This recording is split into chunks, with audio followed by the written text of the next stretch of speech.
ఈ వీడియో నచ్చినట్లయితే లైక్ చేయండి, సబ్స్క్రైబ్ చేయండి. ఇంటికి వచ్చేదిన ముత్తైదులు అందరికీ భోజనాలు వడ్డిస్తూ ఉంటారు. ఇంతలో అక్కడున్న అప్పు అయితే ముత్తైదులు అందరికీ అన్నం పెడుతూ ఉంటుంది. అది చూసిన ధాన్యలక్ష్మి అయితే, అప్పు నువ్వేం చేస్తున్నావు?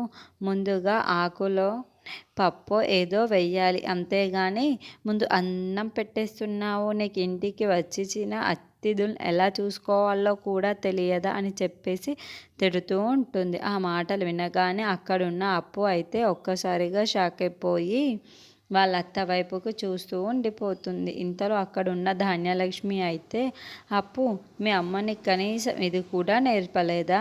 నేను ఎలా పెంచిందేంటి నీ అమ్మ అని చెప్పేసి తిడుతూ ఉంటుంది. అయినా ముత్తైదులు ఇంటికి వస్తే వాళ్ళకి అన్నం పెట్టి పంపించాలే తప్ప పెండాకూడు పెడుతున్నావు.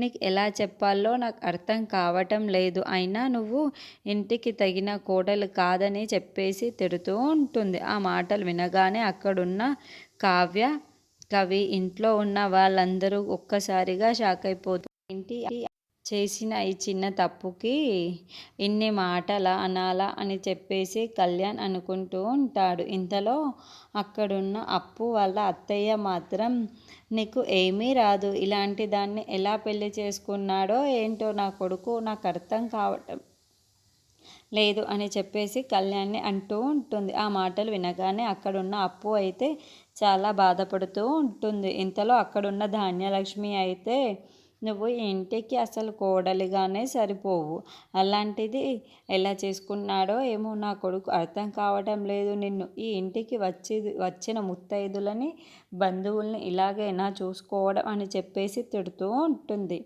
ఇంతలో ధాన్యలక్ష్మి వాళ్ళ అత్తయ్య అక్కడికి వచ్చి, వాడికి ఇష్టపడి తనని పెళ్లి చేసుకున్నాడు, అలా అని నువ్వు వాడిని దూరం పెడతావా?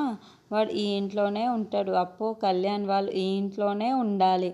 ఎవరేమనుకున్నా సరే వాళ్ళు ఈ ఇంట్లోనే ఉంటారు అని చెప్పేసి అంటూ ఉంటుంది. ఆ మాటలు వినగానే అక్కడున్న రాజైతే ఒక్కసారిగా షాక్